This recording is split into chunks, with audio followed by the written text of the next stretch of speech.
Morning. आप सभी class 7 के स्टूडेंट्स का फिर से मैं स्वागत करता हूं। आप लोगों को पता होगा कि मैं आप लोगों को पढ़ा रहा था टाइम मोशन स्पीड। आप लोगों को देखिए, सबसे पहले मैं एक बात बता देता हूं। ऑनलाइन क्लास जो चल रहा है उसमें अभी जो मेरे पास है सिस्टम की, मैं इस पर लिख के आपको नहीं दिखा सकता। तो मैं क्या करूँगा कि हाँ, जिस टॉपिक को भी मुझे बताना होगा मैं उसको हाईलाइट करूँगा, और हाईलाइट करूँगा तो आपके स्क्रीन पर दिखाई देगा।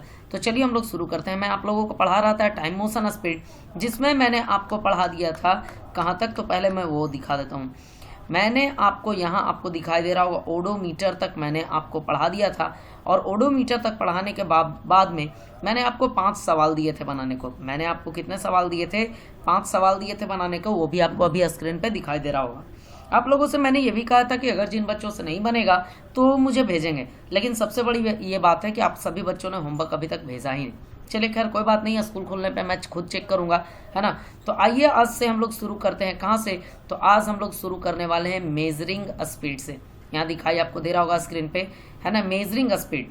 पहले इसी को पढ़ लेते हैं हम लोग कि मेजरिंग स्पीड क्या है ना। तो मेजरिंग स्पीड के बारे में हम लोगों को पढ़ना है, तो आज हम लोग पढ़ लेते हैं मेजरिंग स्पीड के बारे में। लिखा हुआ है कि we need two things to find the speed of a moving object. कहने का मतलब हुआ कि अगर किसी मूविंग ऑब्जेक्ट का हमको स्पीड पता करना तो हमको कम से कम 2 चीजें पता होना चाहिए।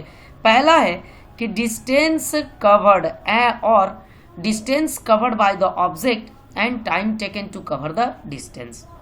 कहने का मतलब है कि जो मूविंग बॉडी वो कितना डिस्टेंस कवर किया है और उस कवर करने में उस डिस्टेंस को उसको कितना समय लिया है हमको। अगर ये दोनों बातें हमको पता होगा तब जो है हम किसी मूविंग बॉडी का क्या निकाल सकते हैं, तो हम उसका स्पीड निकाल सकते हैं। सो वी कैन, है ना, determine the speed. So we can determine the speed of an object if we can measure the distance covered by the moving object it to cover that distance. तो हम लोगों को क्या करना होता है कि ऐसे कंडीशन में क्या करना होता है कि जो मूविंग बॉडी डिस्टेंस कवर किया उसको डिवाइड कर देना होता है। किससे कर देना होता है?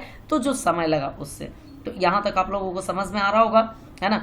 चलिए इसके बाद एक सवाल मैंने लिखा है। सवाल मैंने लिखा है कि what information did you get from a speed of any moving object. आपको जो है अगर किसी मूविंग ऑब्जेक्ट का, है ना, आपको स्पीड पता चलता है तो इस स्पीड से आपको क्या इंफॉर्मेशन निकलता है, हम लोग इसके बारे में जानेंगे।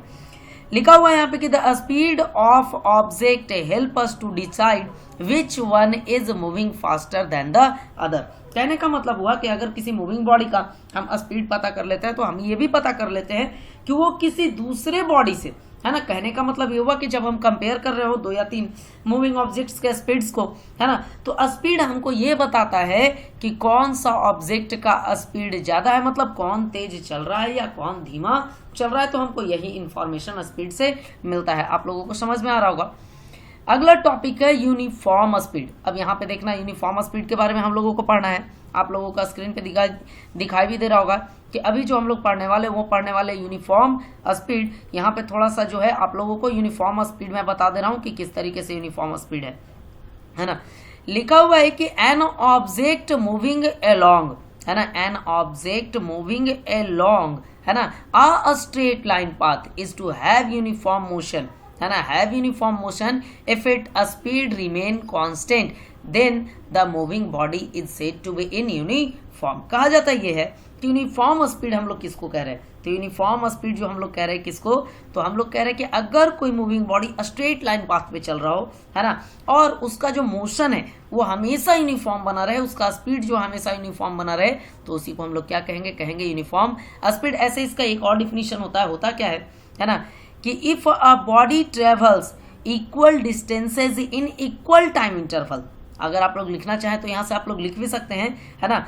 यहाँ से आप लोग लिख सकते हैं कि if a body travels equal distances in equal time intervals then the body is said to be in uniform speed. ये भी डिफिनीशन होता है, लेकिन आप अभी छोटे क्लासेस में, जूनियर क्लासेस में, तो मैं सिर्फ समझाने के भी उसे यहाँ पे लिखा हुआ हूँ। अगला टॉपिक जो हुआ नॉन यूनिफॉर्म स्पीड। मैंने लिखा है कि an object moving along a straight line path is to have non uniform if its speed keep changing, it does not remain constant, then it is said to be in uniform motion, है ना। कहने का मतलब है कि अगर कोई body, आप लोग ध्यान से यहाँ पे सुनेंगे, समझने का प्रयास करेंगे। लिखा हुआ है कि अगर कोई बॉडी, है ना, जो होता है एक स्ट्रेट लाइन पाथ पे चल रहा है और वो अपने स्पीड को बार बार बदल रहा है, अपने स्पीड को वो क्या कर रहा है कि बार बार बदल रहा है, तो वैसे को हम लोग कहते हैं नॉन यूनिफॉर्म स्पीड कहते हैं। यहाँ लिखा हुआ है कि the non uniform motion in which the speed on object of an object keep changing is called accelerated motion. अगर कोई बॉडी जो होता है आपका जो होता है क्या कि नॉन यूनिफॉर्म मोशन में चल रहा होता है, मतलब वो अपने स्पीड को बार बार चेंज कर रहा होता है, तो ऐसे को हम लोग क्या कहते हैं, कहते हैं एक्सेलरेटेड मोशन कहते हैं। मैं उम्मीद करता हूँ आप लोगों को बात समझ में आ रही होगी, है ना। अगला टॉपिक है टाइम क्या होता है। टाइम क्या होता है मतलब समय क्या होता है, आखिर ये टाइम भैया है क्या, हम लोग टाइम क्या को कहते हैं, तो आइए हम लोग को देखते हैं। लिखा हुआ है कि टाइम इज अ मोमेंट और duration in which things occur. कहने का मतलब होता है कि जो आप काम कर रहे होते हैं उसमें लगा हुआ पल, क्षण, अंतराल, वही कहा जाता है आपका समय कहा जाता है। For example our school starts a particular time, है ना, starts at a particular time. हमारा जो विद्यालय होता है क्या होता है, तो एट ए पर्टिकुलर टाइम, एक निश्चित समय पे विद्यालय हमारा शुरू होता है ना। जैसे आप लोग देखते होंगे कि ठंडे के दिनों में हम लोगों के यहाँ विद्यालय 9 बजे के आसपास शुरू होता है ना। आपको नॉर्मल मौसम होता है, मॉडरेट टेम्परेचर होता है, तो इस दौरान हमारा स्कूल 8 बजे से लेकर 2 बजे तक चलता है। और जब गर्मी का मौसम आता है तो हमारा स्कूल 6:30 बजे से चलता है। आप लोग सभी बच्चे इस बात को जानते हैं। अब बात है टाइम की, तो बात कर लिए कि टाइम क्या है, तो टाइम इज मोमेंट और duration in which things occur. Time एक वैसा पल है या वैसा अंतराल है जिसमें कोई घटना घटता है, इसी को क्या कहा जाता है, समय कहा जाता है। अब है measurement of time in ancient time. पहले के समय में, बहुत पहले के समय में समय को कैसे मेजर किया जाता था, इसके बारे में हम लोग यहाँ पे चर्चा कर रहे हैं। लिखा हुआ है कि इन एशिएंट टाइम्स, बहुत पहले के समय में, peoples used some natural events, people used some natural events, कुछ प्राकृतिक घटनाओं को इस्तेमाल करके वो लोग क्या करते थे कि समय के बारे में पता करते थे। यहाँ लिखा हुआ which repeated regularly at fixed interval of times to fixed interval times, है ना, fixed time intervals to measure time. वो लोग क्या करते थे कि कुछ ऐसी प्राकृतिक घटनाओं को ले लेते थे जिसके कारण क्या होता है कि कोई निश्चित घटनाएं, है ना, जैसे आप लोग जानते हैं कि सूर्य जो है प्रतिदिन एक 24 घंटे के अंतराल के बाद प्रतिदिन जो होता है आपका आ जाता है, कौन से डायरेक्शन में राइज करता है, तो इस डायरेक्शन में राइज करता है। शाम होने पर सूर्य जो है कौन से डायरेक्शन में जाता है, वेस्ट डायरेक्शन में जाता है, वहां जाकर वो डूब जाता है। तो कहने का मतलब है वो लोग भी कुछ इसी प्रकार के नेचुरल इवेंट्स, जिसको प्राकृतिक घटनाएं कहते हैं, जो हमेशा निश्चित समय अंतराल पे होता है, उसकी सहायता से समय को मेजर करते थे। आइए एग्जाम्पल देख लेते हैं। लिखा हुआ है इट वाज, है ना, observed that full moons occurs regularly after fixed time interval and the sun also occurs regularly after fixed time interval. तो पहले के लोग क्या करते थे, फुल मून जिसको हम लोग पूर्णिमा कहते हैं, फुल मून को हम लोग क्या कहते हैं, तो पूर्णिमा कहते हैं, है ना।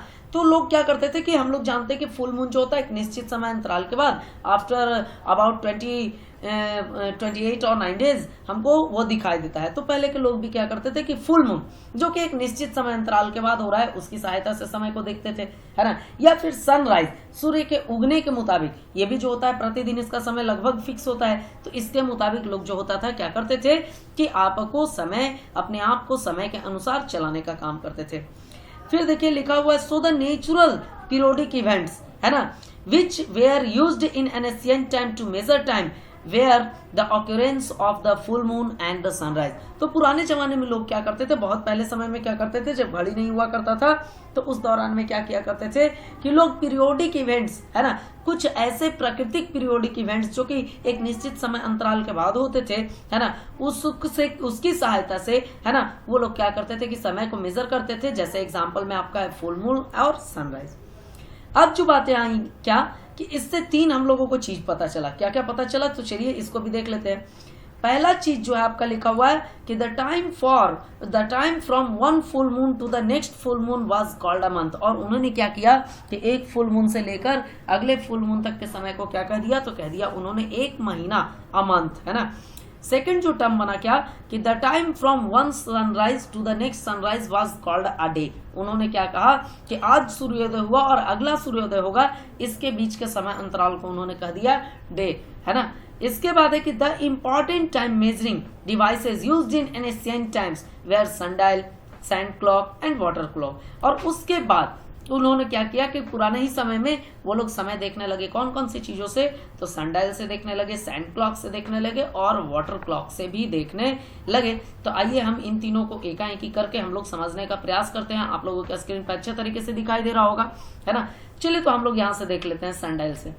सनडायल एक एक मैं आपको समझाते चलूंगा, आप लोगों को दिखाई दे रहा होगा स्क्रीन पे, हाईलाइट मैं करते जा रहा हूँ, हाईलाइट करते जाऊंगा तो आपको पता चलते रहेगा कि मैं कहाँ पढ़ा रहा था और कौन से टॉपिक को मैं डिस्कस कर रहा था। एक चीज मैं आप लोगों सभी छात्रों को बता दूं कि होमवर्क में आप लोगों को क्या करना है कि आप लोगों को प्रतिदिन वीडियो मिलने के तुरंत बाद आपको एक पीडीएफ फाइल उसी ग्रुप में मिलेगा। उस पीडीएफ फाइल से जहां तक आप लोगों ने नोट्स कर लिया है वहां तक छोड़ के उसके आगे आपको करना है। जैसे आपको जो कल वीडियो मिला था उसमें क्या था कि उसमें 2 पेजेस का आपका मिला था नोट्स, 2 पेजेस में आपका 1.5 पेजेस में अबाउट नोट्स था और उसका 0.5 पेजेस में 5 क्वेश्चंस था बनाने के लिए। अब जो मिलेगा पेज नंबर मिलेगा आपको 3-4, मतलब मिलेगा तो 1 to 4, लेकिन आपको काम कहां से करना है तो करना है 3 और 4 से, वहां से आपको नोट्स बनाना है। अगर कोई चीज समझ में नहीं आता है तो आप मुझे मेरा व्हाट्सएप पे मैसेज करके पूछ सकते हैं, है ना, अपने डाउट को क्लियर कर सकते हैं। आप सभी बच्चों के पास मेरा ग्रुप में व्हाट्सएप नंबर दिया हुआ है, आप वहां से भी निकाल लें और बहुत सारे बच्चों के पास ग्रुप में होगा भी। तो आप लोग अपने डाउट्स को मेरे साथ जरूर शेयर करें ताकि मैं आपके डाउट्स को क्लियर करने का प्रयास करूं। चलिए लिखा हुआ है कि sundial is the one of the earliest devices used for measuring time. Sundial जो है बहुत पुराने समय में, है ना, इस डिवाइस का इस्तेमाल समय को देखने के लिए या समय को जानने के लिए या समय को मेजर करने के लिए किया जाता था। लिखा हुआ है sundial measure time by the position, a sundial measure time by the position of shadow cast by the sun. अब सनडायल कैसे भैया करता था, मैं किसी टाइम को बताता था तो करता क्या था कि सनडायल एक इक्विपमेंट जैसा होता था जिसमें एक ब्लेड लगा हुआ होता था, ट्रायंगुलर ब्लेड लगा हुआ होता था। इसको कहीं दीवार वगैरह पे फिक्स कर दिया जाता था और आप जानते हैं कि सन से आता है सनलाइट और सनलाइट अगर किसी ऑपाक्यू ऑब्जेक्ट पे पड़ता है तो वहां से बनता है उसका शैडो। तो सनडायल की सहायता से शैडो को कास्ट करवाया जाता था और उस शैडो की सहायता से समय को मेजर कर लिया जाता था। मैं फिर से यहाँ पे बता दूं कि सनडायल जिसके बारे में आप सुन रहे हैं, सनडायल करता क्या था कि सन से, है ना, सनलाइट की सहायता से शैडो का फॉर्मेशन करता था और उसी शैडो के साथ बना देता था क्या, तो एक शैडो बनाता था और उसी शैडो की सहायता से उस समय के लोगों को टाइम का पता चलता था। लिखा हुआ है we know that the sun rises in the east. हम लोग सब जानते हैं कि सन कौन से दिशा में आता है, तो सन जो है आपका पूर्व दिशा में आता है। And appears to move in the sky during the day, है ना, और दिन के समय में जो है हमको दिखाई देता है कि सन जो है मूव करता है। And finally sets in the west, और शाम होते होते वो जो होता है पश्चिम दिशा में जाके वो सूर्यास्त हो जाता है। Due to this apparent movement of the sun in the sky, the position of shadow of a vertical object on the ground changes continuously throughout the day। तो यहां से आपको देखना है इसी के कारण, है ना, इसी के कारण आप देख सकते हैं, इसी के कारण होता क्या है कि जो दिन में सूर्य जो होता है आपका मूवमेंट उसका एपीरियंट दिखाई देता है और उस एपीरियंट के कारण सनलाइट की सहायता से जो शैडो वर्टिकल ऑब्जेक्ट पे ग्राउंड पर बनता है जो दिन भर चलते रहता है और इसी की सहायता से उस समय के लोगों को समय का जानकारी हो जाता था। लिखा हुआ है कि the sundial has a triangular blade which is fixed vertically on A dialled mark with hours of the day. Sundial होता क्या था, है ना, तो क्या होता था कि जमीन वगैरह पे या किसी जगह पे, है ना, दीवार वगैरह पे या रूफ वगैरह पे एक बना दिया जाता था चौकोर या फिर गोलाकार, उस पे घंटे के समय से उस पे डायल मार्क कर दिया जाता था, मतलब समय को मार्क कर दिया जाता था और वहां पर रख दिया जाता था एक ट्रायंगुलर ब्लेड। ऐसा ब्लेड जो ऑपाक्यू हो, जिसका छाया बने, है ना, जिसका शैडो का फॉर्मेशन हो, और जैसे जैसे सन अपना मूवमेंट करता था वहां पे उसी तरीके से उसका क्या दिखाई देता था, तो हमको दिखाई देता था उसका जो होता है शैडो, और शैडो के मुताबिक जो होता है हमको पता क्या चलता था, हमको क्या पता चलता था कि पता चलता था कि उसके द्वारा कैसा समय जो है हम लोगों को कितना घंटा बीत गया, कितना बज रहा है, ये सारी चीज हम लोगों को पता चलता था, है ना। एक चीज और मैं सभी छात्रों को आप लोगों को बता दूं कि ये जो है आपका बुक नहीं है, आपको जो अभी स्क्रीन पे दिखा रहा है ये आपका बुक नहीं है, ये एक नोट्स है जो कि तैयार किया गया है ना। ऐसा नहीं कि आप लोग समझ लीजिएगा कि बुक ही को तो कर रहे हैं तो लिखना पूरा क्या जरूरी है, जी नहीं। आप देख सकते हैं छोटा छोटा डिफिनीशन है, सभी चीज के बारे में इंफॉर्मेशन है, ये सिर्फ और सिर्फ नोट्स है। इसके बाद आपको क्या करना होगा, आपको अपना बुक भी पढ़ना होगा। इसको लिखने के लिए वैसे छात्र जिनके पास कि इसका पीडीएफ नहीं पहुंचेगा तो वो क्या करेंगे, वीडियो को पॉज कर करके बहुत देर के लिए मैं रोक रहा हूँ यहाँ स्क्रीन पे और वीडियो बहुत क्लीन और क्लियर क्वालिटी का है, तो आप लोग क्या कर सकते हैं कि आप लोग वीडियो को पॉज करके आसानी से लिख सकते हैं और ये क्लास 7 के छात्रों के लिए मील का पत्थर साबित होगा। लिखा हुआ the sun cast a shadow of this vertical blade on the dial. अब क्या करता था कि जब मूवमेंट क्रिएट करता था तो सनलाइट की सहायता से जो आपने ब्लेड लगाया था, है ना, ट्रायंगुलर ब्लेड लगाया था, वो ट्रायंगुलर ब्लेड ऑपाक्यू था। ऑपाक्यू होने के कारण, है ना, वहां पे ग्राउंड पे बनता था उसका शैडो डायल पर।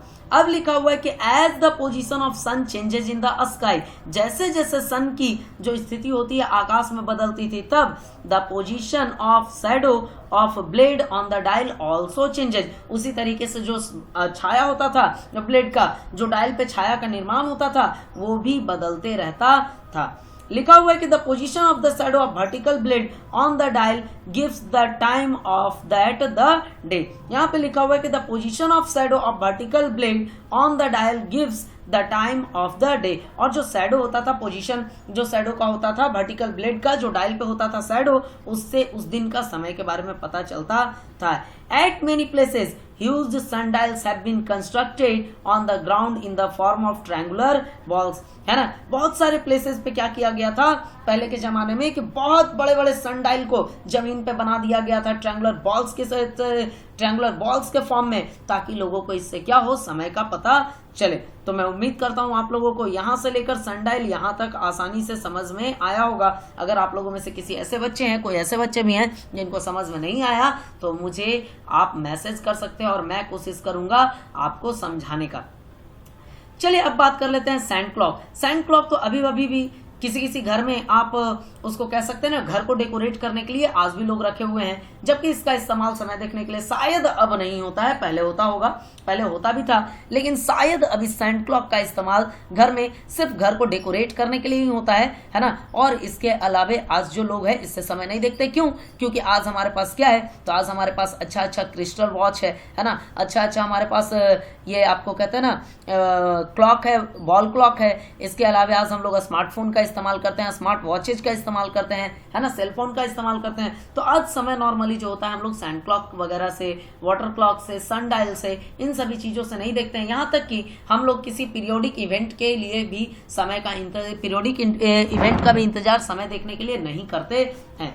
अब आप लोग अपने स्क्रीन पे देख सकते हैं कि लिखा हुआ है कि sand clock is also known as sand glass और आवर ग्लास। सैंड क्लॉक को सैंड ग्लास भी कहा जाता था और आवर ग्लास भी कहा जाता था। अब मैं बताता हूँ आवर ग्लास क्यों कहा जाता था। कि जब सैंड गिरने में ऊपर से नीचे वाले ग्लास में गिरना शुरू होता था तो पूरे 1 घंटे में ऊपर वाले ग्लास का सैंड खाली हो जाता था, तो लोग इसी के कारण इसको आवर ग्लास भी कहते थे या आज भी कहते हैं। लिखा हुआ कि the sand clock uses the flow of sand, है ना, from one glass bulb to another to measure time. Sand clock क्या करता था कि इसमें 2 ग्लासों का किया जाता था उपयोग। दोनों ग्लास होता था जो बीच में जुड़ा हुआ होता था बहुत पतले ट्यूब के साथ, और ऊपर वाले एक ग्लास में भर दिया जाता था इसमें सैंड, और इसको सैंड वाले पोर्शन को रखा जाता था ऊपर, और जो हॉलो पोर्शन होता था या ब्लैंक पोर्शन होता था उसको रखा जाता था नीचे। इसमें होता क्या था कि जो आपका सैंड होता था वो ऊपर से नीचे की ओर गिरता था, और गिरने के कारण उससे समय का मेजरमेंट किया जाता था। लिखा हुआ कि the length of time taken by the sand to pass from one bulb of the sand clock is to another gives a constant time interval. आप लोग देख सकते हैं लिखा हुआ है कि the length of time taken, है ना, by the sand to pass from one bulb of the sand to another gives a constant time interval. कहने का मतलब है कि जो समय अंतराल होता था जिसमें कि जो सैंड होता था एक आपके बल्ब में से, है ना, एक ग्लास बल्ब में से दूसरे ग्लास बल्ब में जितने समय में पूरा ट्रांसफर हो जाता था, तो वो बताता था, एक निश्चित समय को बताने का काम करता था। लिखा हुआ है sand clock consist of 2 glass bulb join together through a narrow tube. एक सैंड क्लॉक को बनाने के लिए उस समय क्या इस्तेमाल किया जाता था, तो किया जाता था 2 ग्लास बल्ब जो कि बीच में एक नैरो ट्यूब, बहुत पतले नैरो ट्यूब के साथ जुड़ा हुआ होता था। लिखा हुआ कि some sand is filled in one of the glass bulb, some sand is filled in one of the glass bulb. क्या किया जाता था कि ग्लास बल्ब में से कुछ सैंड जो होता था उसको कर दिया जाता था, फिल कर दिया जाता था, भर दिया जाता था। इसके बाद है कि the 2 glass bulbs are closed at the outer ends, और दोनों ग्लास बल्ब को जो क्या कर दिया जाता था, बाहरी ओर से, बाहरी जो उसका छोर होता था उधर से रख दिया जाता था दोनों को बंद। When the sand clock is kept, अब आप लोग यहां से देखेंगे कि when the sand clock is kept in such a way that the sand is in the upper bulb, the entire sand flows down to the lower bulb slowly in a fixed interval. The whole sand does not fall from the upper bulb to the lower bulb at once because it has to pass through a narrow tube. होता क्या था कि जब आपने दोनों glass को narrow tube से जोड़ दिया और ऊपर वाले ग्लास में आपने सैंड को भर दिया, तो ऊपर वाले जो ग्लास बल्ब है उसके सहायता से, नैरो ट्यूब की सहायता से धीरे धीरे धीरे धीरे धीरे धीरे जो आपका सैंड होता था वो नीचे की ओर आता था। और ये काम होने में, है ना, मतलब पूरा जो होता है खाली होने में, है ना, धीरे धीरे खाली होने में उसको एक निश्चित समय लग जाता था। और यहाँ पे ये भी लिखा हुआ है कि the whole sand does not fall from the upper bulb to the lower bulb at once because it has to pass through a narrow tube. पूरा जो बालू होता था, पूरा जो सैंड होता था वो एक नीचे नहीं गिरता था। क्यों? क्योंकि बीच से जो आपका सैंड क्लॉक होता है वो जुड़ा हुआ किस से था, नैरो ट्यूब से। अब जो यहाँ पे लिखा हुआ कि when the sand clock is to be used again, it is turned upside down so that the sand containing bulb comes at the top। आप यहाँ पे देख सकते हैं, आप लोगों के स्क्रीन पे दिखाई दे रहा होगा कि लिखा हुआ कि जब सैंड क्लॉक को फिर से इस्तेमाल करना होता था तब इसको टर्न कर दिया जाता था अपसाइड डाउन की ओर, सो कि फिर यहाँ पे होता था कि सैंड कंटेनिंग बल्ब जो होता था वो ऊपर चला जाता था। इसके बाद लिखा हुआ है कि द सैंड क्लॉक, है ना, और sand glass is usually filled with so much sand that is take 1 hour to fall from the upper bulb to the lower bulb. Sand clock में क्या किया जाता था कि इतना सैंड भर दिया जाता था कि 1 घंटे में, निश्चित 1 घंटे में ऊपर वाले बल्ब से वो पूरे नीचे वाले बल्ब में आ जाए, है ना। और इसी के कारण that is why sand clock is also called an hour glass. आप लोगों को दिखाई दे रहा होगा, that is why sand clock is also called an hour glass. तो आज जो है मैंने आप लोगों को अभी बताया क्या, तो मैंने आपको बताया सैंड क्लॉक के बारे में, आप लोगों को दिखाई दे रहा होगा, है ना। तो आप लोग क्या, तो आज जो है मैंने आप लोगों को बताया सैंड क्लॉक के बारे में, आप लोगों को समझ में भी आ रहा होगा। चलिए अब हम लोग बात कर लेते हैं वाटर क्लॉक की। बात किसकी कर लेते हैं, हम लोग कर लेते हैं वाटर क्लॉक की। वाटर क्लॉक क्या होता था, तो लिखा हुआ है कि water clock was at another time measuring device used in Asian time, है ना। पहले के समय में जो है वाटर क्लॉक का भी इस्तेमाल समय नापने के लिए, समय को मेजर करने के लिए किया जाता था। लिखा हुआ है water clock uses the rate at which water drips from one vessel to another to measure time. इसमें भी क्या किया जाता था कि इसमें भी 2 वाटर वेसल लगाया जाता था और दोनों वाटर वेसल में, ऊपर की वाटर वेसल में भर दिया जाता था पानी, और वाटर क्लॉक उसी पानी के गिरने की जो रेट होती है एक वेसल से दूसरे वेसल में, उसको कर लेता था रीड, और इससे समय अंतराल का पता चल जाता था। लिखा हुआ है water was allowed to drip from one vessel to another vessel kept at a lower level. क्या किया जाता था कि वेसल को कुछ इस तरीके से रखा जाता था कि पानी जो है वो ऊपरी वेसल में हो, जिससे कि वो लोअर लेवल वाले वेसल में पानी बूंद बूंद करके, है ना, धीरे धीरे गिरते रहे। जैसे आज आप लोग देखते होंगे कि अगर आप लोगों का तबियत खराब होता है तो आप लोग देखते होंगे कि डॉक्टर क्या चढ़ाता है, आप लोगों को सलाइन चढ़ा देता है, और सलाइन में भी आप देखते होंगे कि ऊपर से पानी जो होता है नीचे आता है ट्यूब की सहायता से, और बहुत धीमी गति से, है ना, बूंद बाय बूंद नीचे गिरता है, और जिसको जो होता है हम लोगों के बॉडी में चढ़ाया जाता है। अब आप लोग यहां तक देखें, पहले लिखा हुआ the time taken by the entire water to drip from upper vessel to lower level vessel were used for measuring time intervals. यहाँ पे लिखा हुआ है कि पूरा समय जो ले लेता था पानी ऊपरी वेसल से निचली वेसल में आने के लिए, इसी से समय अंतराल का पता चलता था। Every time the upper vessel is filled with water, हमेशा अपर वेसल को क्या कर दिया जाता था, पानी से भर दिया जाता था, है ना। It water takes exactly the same time to drip into lower vessel, और पानी क्या करता था कि ऊपरी वेसल से निचली वेसल में आने के लिए एकदम निश्चित समय अंतराल लेता था, जिसके कारण लोग इसका इस्तेमाल भी पहले के समय में समय को मेजर करने के लिए करते थे। लिखा हुआ the Asian time measuring devices as sundial, sand clock and the water clock could not be used for the measurement of a small time interval such as minutes and seconds. क्या होता था कि पहले के समय में जो हम लोग डिवाइस यूज करते थे, है ना, लोग जो पहले के समय में डिवाइस यूज करते थे, सनडायल है, सैंड क्लॉक है, वाटर क्लॉक है, ये समय के छोटे अंतरालों को मेजर नहीं कर पाता था। तो यहाँ लिखा हुआ है कि the measurement of a small time intervals become possible when the pendulum clock were develop. तो समय के छोटे अंतरालों को मेजर करना तब संभव हो पाया जब पेंडुलम क्लॉक का निर्माण हो चुका, पेंडुलम क्लॉक विकसित हो चुका। तो मैं उम्मीद करता हूं कि आप लोगों को यहां तक समझ में आ रहा होगा। चलिए अब हम लोग बात कर लेते हैं किसके, यूनिट्स ऑफ टाइम के बारे में हम लोग चर्चा कर लेते हैं। लिखा हुआ है units of time, the standard unit of time is second and the symbol of second is S. जो समय का जो सबसे स्टैंडर्ड यूनिट है जो मेजर किया जाता है ना, जिसको हम लोग एसआई यूनिट भी कहते हैं, वो कौन सा है, तो वो है सेकेंड। और इसको मेजर कैसे किया जाता है, एस से किया जाता है। यहां लिखा हुआ है कि the standard unit of time is also called basic unit of time. Standard unit of time को बेसिक यूनिट ऑफ टाइम भी कहा जाता है। So we can say that the basic unit of time is second, है ना। इसीलिए हम लोग कहते हैं कि जो समय का बेसिक यूनिट है वो कौन है, सेकेंड है।